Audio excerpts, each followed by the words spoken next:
hello friends की खबर मैं आयुष आपनालोके चाइ आछे एमएलडी क्रिएशन रंग चेनेলত सम्प्रचारित হৈ থকা দুবৰি ধাৰাবাহিকখনৰ আজিৰ খণ্ডটো চাবলৈ বহুত বেছি ইন্টাৰেষ্টিং হ'ব কিয়নো যোৱাটো খণ্ডত পাৰ্থই দুবৰিৰ কথা ভাবি ভাবি গাড়ী চলাই গৈ আছিল আৰু সেইখিনি সময়তে ৰিয়া স্কুটি চলাই থকা অৱস্থাত পাৰ্থই ৰিয়াক গাড়ীৰে খুন্দা মাৰি দিয়া দেখিবলৈ পাইছিল আৰু আজিৰ খণ্ডটো দুবৰিৰ মাকে মামিয়েকৰ আগত কান্দি থাকিব আৰু নয়নাই যে ঘৰৰ কাকুকে চিনি নোপোৱা হৈছে তাৰ কাৰণে দুবৰি মাক বহুত বেছি ভাঙি পৰা দেখিবলৈ পাব ইফালে আকৌ ৰিয়াৰ মাকে এক্সিডেন্ট হোৱা কথাটো গম পাই মেডিকেললৈ যাব আৰু তাত পাৰ্থক দেখি ৰিয়াৰ মাক আচৰিত হৈ পৰিব এতিয়া বাৰু ৰিয়াৰ মাকে পাৰ্থক কিবা ক'বনে দেখিবলৈ পাব আজিৰ খণ্ডটোত আনফালে দুবৰিয়ে যে মামাকৰ ওচৰত যাব আৰু নয়নাই যে মাক দেউতাক অংশু কাকুকে চিনি পোৱা নাই সেই কথাটো মামাকৰ আগত কৈ দুখ কৰিব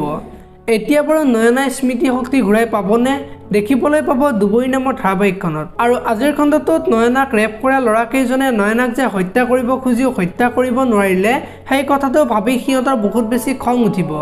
এতিয়া বাৰু নয়নাই সুস্থ হৈ সকলো কথা পুলিচক ক'ব নেকি দেখিবলৈ পাব আজিৰ খণ্ডটোত আনফালে পাৰ্থই ৰিয়াৰ আগত এক্সিডেন্টটো কৰাৰ বাবে পাৰ্থই ৰিয়াক মাফ খুজিব এতিয়া বাৰু ৰিয়াই পাৰ্থক কি ক'ব দেখিবলৈ পাব আজিৰ খণ্ডটোত আপোনালোকে দুবৰি ধাৰাবাহিকখন চাই কেনেকুৱা পায় কমেন্ট কৰি জনাব যদি আপোনালোকে এতিয়ালৈকে ভিডিওটো লাইক কৰা নাই লাইক এটা কৰি দিব